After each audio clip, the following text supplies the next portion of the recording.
hello to the 2 or 3 people that are going to watch this video.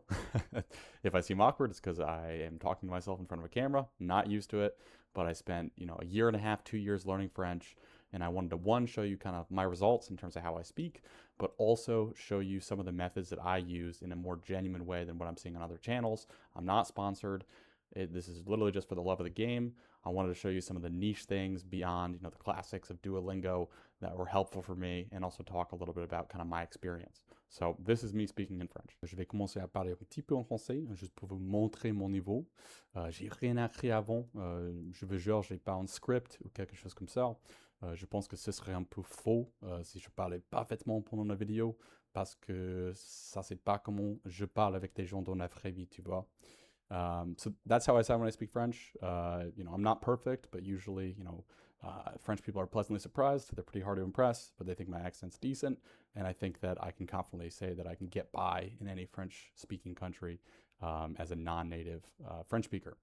In terms of how much it cost me to learn French, I wanted to cover that too. It's not the cheapest thing ever. I did the math on it. It is kind of shocking, but it cost me about $7,000. But to be honest, if I started today and I wanted to learn Spanish or something else, a different language, I could do it for a lot cheaper. And kind of why I'm making this video, because a lot of those, expenses went towards things that didn't really work, subscriptions, applications, and they kind of fell to the wayside for things that were better. So I wanted to share what those things were, those top 10 things that I really thought were valuable. And just for, I guess encouragement, I'll place a little video here of me speaking French early on when I started, so you can enjoy how awkward that is. And I definitely hate watching it. So, yeah. J'habite avec mon frère à la North End, en neighborhood italien. C'était très bien. Hope you enjoyed that. I definitely do not like watching that video, but after a year and a half, like I said, of really working on it, I wanted to see really kind of what my level was. A lot of people would tell me, hey, I think you're fluent, and I just wanted to see for myself. So I took what is called the Test de Connaissance de Français, TCF, and what that is basically like an immigration exam that you need to take if you wanted to become a French citizen. As far as I know, I think you need a level of B2 or higher to do so. B2 is kind of like the baseline fluency level, where it's like, hey, you're fluent in a lot of languages. C1 is a little bit higher than that. That's like you're very, kind of fluent. A level above, I don't know what the difference is really. There's kind of understanding of culture that differentiates there too. And then C2 is your native speaker. So I took that. I'll put my results here. But as you can see, I got mostly, a level of B2, fluent, and then some categories were C1 or C2. I was pretty nervous during it. I think if I took it today, I might do it better. Like a bajillion other people. The first thing I used when I started learning French was Duolingo, right? It's one of those things that you've had in your phone forever. You've used it twice. When you get a spurt of inspiration, you forget it for 8 months, and then you feel like using it again. That's why I started there. For me, I think that it wasn't the best tool. I think it reinforced some things. I had taken a little bit of French in high school, so I knew how to say like I am, you are, like very basic stuff. So it kind of just reminded me of that, which was good. But at the same time, I think that, you can kind of apply the same philosophy to language learning that you can do with like the gym, right? Like typically if something is easy and just kind of feels good, it's usually not the thing that's going to help you build the most muscle and really advance towards whatever your kind of fitness goals are. And unfortunately, that's kind of the same for language learning. So Duolingo, for me, it was just, a little too gamified. Spent a little bit too much time on things that were easy, because I think it wants to retain you and kind of keep you in the app, and you're feeling good. You're feeling like you're learning. And if it made you feel stupid, I think a lot of people wouldn't use it as much. And unfortunately, I think to learn something, you kind of have to feel stupid half the time, right? So for me, Duolingo, I put it at 10 just because I think other people might get more out of it. But for me, it wasn't the best. I think it's a good place to start if you don't know anything about a language. But I think if you already kind of have that base of, I am, you are, blah, blah, blah, whatever it might be from high school or something, you might be able to skip it, honestly. So for number 9 on the list, we have Pimsleur. It's been a long time since I used this app, so pardon me if it's wrong in terms of kind of maybe updated or something like that. But Pimsleur for me was pretty good in terms of it got me speaking. It got me more confident speaking French, right? Basically, as I remember it, how it worked was it's essentially kind of giving you a vocal lesson. It's all auditory. I don't believe there's any input where you're corrected. But essentially, it is, speaking to you in French and having you repeat phrases in French, right? It can be as simple as something as, my name is Henry, je m'appelle Henry. How much do I owe you? Combien je te dois? Something like that, but it just got me speaking French and got French kind of in my mind. It got me phrases that I could repeat, and it helped me work on, the confidence behind actually pronouncing the words that you'd see on a page on an app like Duolingo, right? So Pimsleur was good for me. I think it's worth it, and I think it's a great app, especially if you're driving a lot. I commute to work like most people, so something to throw in the car for that hour drive and just kind of have repetition of speaking in French without the pressure of, being corrected or having other people hear you. So number 8, this is where we get in a little bit more of kind of like my kind of weird methods and less off the beaten path of stuff you'd see on other videos on YouTube like this, which is kind of why I'm making this. I think I did a lot of like interesting things and found some cool methods, but number 8 will be comic books. So, I don't really like comic books that much in real life. I never really got into Marvel or anything like that in English, but for me, comic books were really, really helpful in French. One, because they're kind of geared towards, children to some extent. So there is I guess, a more simple vocabulary they'll use naturally. One, due to, word limit. Everything's in those little kind of dialogue blobs ahead on top of characters' heads. And then 2, it's for certain audiences. So essentially, in terms of another language and learning one, you start as a child, right? So I found some really good comic books that were at least interesting enough in story, even though they might have been intended towards adolescents. Some fantasy stuff or knights, whatever, things that I like. And they were great for me. One, it's a little more simple. It's a little shorter. It's not as dense as reading a book. And then 2, you have context through the imagery, right? So you'll kind of understand and come to know what some of these words mean without having to look them up, because you can see the characters actually doing whatever action they are describing on the page or talking about. So comic books are a really great resource for language learning.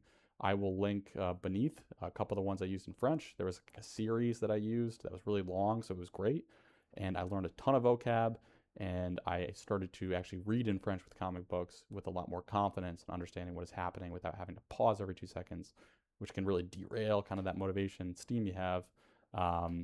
So, it was great. Comic books, solid. Number 8. Number 7, we have the good old and dreaded grammar book, right? So I put this at number 7, not only like kind of ranking wise, but also maybe in order of how you do these things. I don't think anyone should really start with a grammar book unless you're a certain type of person.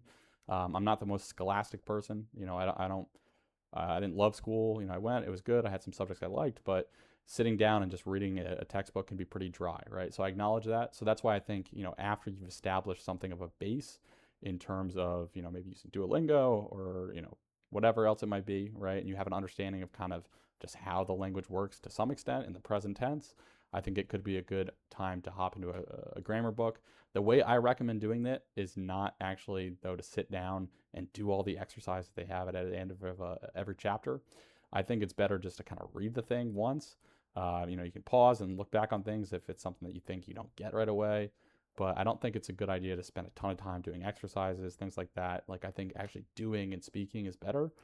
So I just got one French grammar book that was like kind of like A1 to B2 level. And I just read the whole thing and then like retained what I retained. But you'd be surprised at what your memory and your mind can kind of draw back to when you see things, and you'll remember a lot more than you think you will, even without doing the exercises. So just read a grammar book, front to back, and then be done with it. And that's what I'd recommend at number 7. All right, so number 8, we have kind of a 2-part here, but essentially Anki and Quizlet. So if you don't know about Anki, essentially it's kind of like the min-max way to memorize things via flashcards. So naturally it's very popular for learning vocabulary, things like that, for people that are learning languages like French, Spanish, whatever it might be. The thing is with me, I'm kind of dumb. So Anki, when I first opened it up, it's kind of complicated. You got to like set it up properly to efficiently show you the cards at like a cadence that's optimal for memorization. And there's a lot of different settings. It was kind of a barrier entry for me to set that up, right? So I ended up actually using Quizlet more, which I know people kind of poo-poo, but I just bought, the premium version of Quizlet for like 2 months. I looked up 1,000 most used words in French, and I just grinded that for a bit. So either way, whichever one, I'm sure Anki's better, and I'm just dumb. Those are really good methods just to learn vocab. and kind of expand your knowledge of words. Once again, like I said, don't take it too, I don't know, like a lot of people, I think when they're trying to memorize stuff will be like, I have to know it, I have to know it, have to have it down pat. But it's kind of like what I said with the grammar book. Just go through it, do it. You know, it's kind of passive, and you'd be surprised what your mind can draw back to from a memory standpoint when you enter a conversation, right? Like sometimes when I'm speaking French, I'll use a word that I maybe saw twice, you know, months ago. And it's just something that your mind can do. So, yeah, solid number 6 will have to be Anki and Quizlet. Either one. If you're smart, Anki. If you're dumb like me, use Quizlet. So, all right. So at number 5, we have Hellotalk. I will acknowledge that there is another app called Tandem, which is very similar. The one I use is Hellotalk, though, so I'll speak to that. And basically, in concept, it is you know, a language exchange app, right? So there's people on there that are French people trying to learn English, Japanese people trying to learn Russian, you know, whatever it might be. And the goal is to speak to, you know, a native speaker of the language you're trying to learn in the language, right? It was pretty good. You know, it's free. There's a premium version as well. I don't really know what the benefits are of that, but it was a good method for me just to say, all right, like let's get confident trying to talk to a real human, you know, who I'm not paying in this language that I'm learning. And you know, there's obviously the variable of they're just mean people, just creepy people. But the beauty of it is if you feel uncomfortable or you're feeling embarrassed or whatever it might be, you can just turn the app off and try again tomorrow. So for me, it was a good resource, and I recommend hopping on there and getting out of your comfort zone and just trying to speak to people. Because like I said, you can just turn it off if it's not going well. All right, so at number 4, we have ChatGPT. So obviously there's other types of AI. I don't know, maybe Claude's better, whatever it might be, but I used ChatGPT at the time. And it's more about kind of how you use it, right? There's a million ways you can. I know you can even speak to AI now. I didn't really try that. I prefer kind of speaking to a real person. But I was using AI primarily for definitions and words. I think it's a really good resource for that. You know, obviously, if you see a word you don't know on a show or in a book, you can put it into like DeepL or Google Translate, and it will give you a definition. But the problem is a lot of these words are very context dependent, right? Or they might even be slang that is not recognized by one of these translator apps. So what I've done is I actually told ChatGPT, hey, when I give you a word, I want you to explain it to me in French, but as if I'm like 5 years old. So like we use the like most simple words possible. And I would try to ascertain the meaning from that, kind of keep my mind in French. If I couldn't, obviously, you know, I would ask it to give me, you know, the definition in English. But it would also provide kind of the different types of context, right? A lot of words can be used in different ways. So it would say, you know, hey, it can be used for this, but also for this, right? Or, hey, this is slang that's specific to like Marseille or some specific city in France that I can learn. All right, it's probably not worth trying to remember that, but it's cool to know. So ChatGPT for me was a really good resource to like personalize the way that you receive definitions, or you know, you can even ask it grammar rules. Like if you see something in the textbook that doesn't explain it well, you tell ChatGPT that, and it's going to probably explain it a lot better, right? So I would say ChatGPT is a very solid number 4. You just kind of have to augment it to what you need in terms of helping you learn the language. But that's how I used it. We have Kwiziq. So Kwiziq is not as well known, I don't think. I've seen it in some kind of like language learning guides or videos, but basically what it is it's like a bunch of grammar exercises, right? So I mentioned before how like a grammar book is pretty boring in my opinion, and especially doing the exercises in the grammar book with like a pen and paper. I can't do it. I don't know why. I just don't like it. So for me, Kwiziq was great. It's basically a place where you can do those grammar exercises. It'll do a really good job of kind of, you know, charting out what you're good at, what you don't know, what you're messing up at, and creating a more customized kind of test to give you every time you click study your study plan or whatever the button says. And it also has really, really good in-depth descriptions and explanations of certain grammar rules. So if you're struggling with something like the subjunctive or like something like that, right? Or past tense or whatever it might be.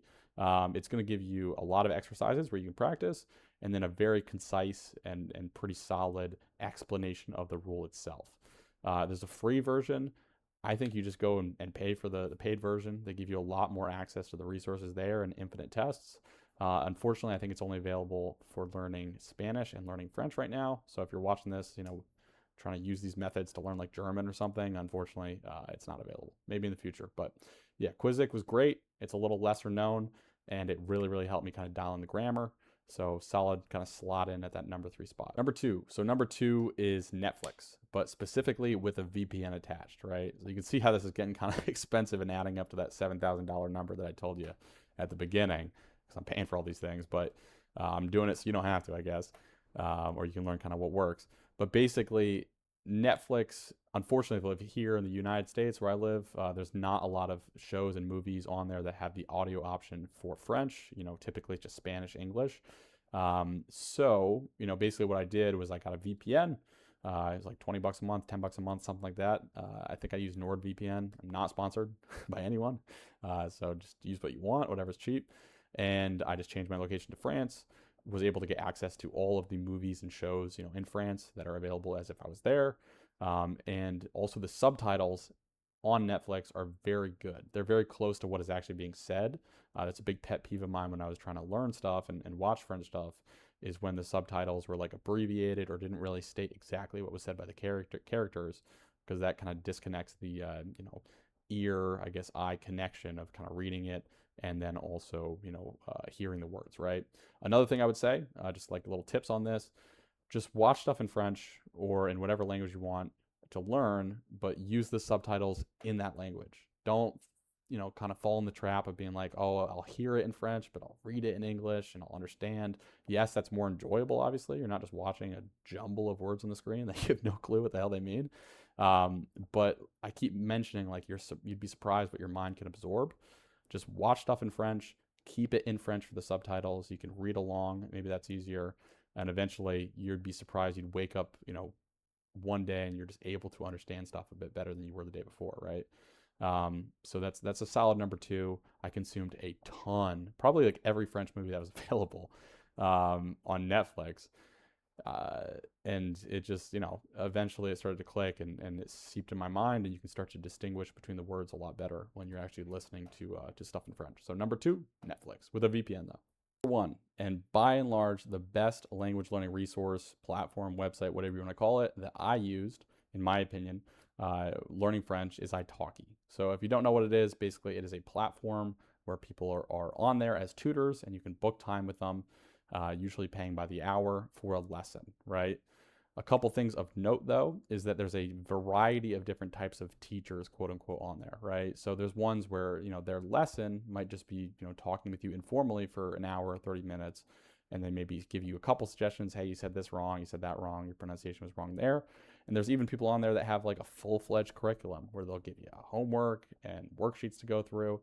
So you kind of got to tailor it to what you want. What I did was I found people that were pretty informal and kind of just used them as like therapists, or I was just talking about what was happening in my day or trying to talk about it in French.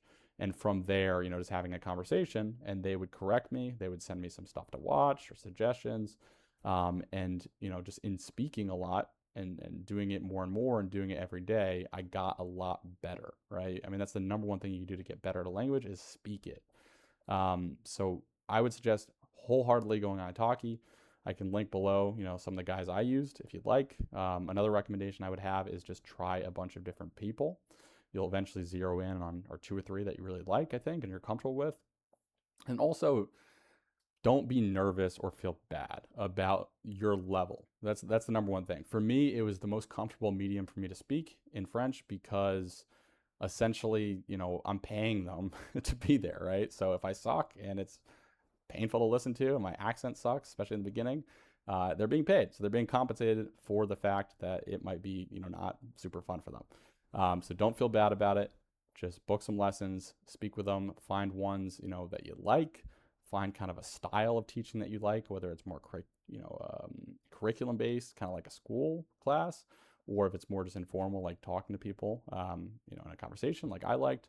But that is the number 1 language learning method that I used, and it is the most important. If you were only to use Italki, that would be better than most other things, I think. So yeah, I hope you kind of enjoyed me going through this. I hope it's helpful. I'm not really expecting much from this video, but I just saw a lot of videos like this where they seem to be kind of sponsored by things, or we're trying to clickbait and create content in a way that it just gets views. I think this is just a helpful list of things that I used. And I think if you were to use all 10 in a consistent manner, you could become fluent in whatever language want in a pretty quick amount of time that would surprise you. So let me know if you have any suggestions for other videos. Happy to kind of zero in on more specific topics. But I think I'm going to start learning Spanish soon, and maybe I'll make a video on that. That could be interesting to see kind of how quick I can progress in that with already having done this process before in French. But yeah, you know, to the 3 people that watch this, thank you, and bye.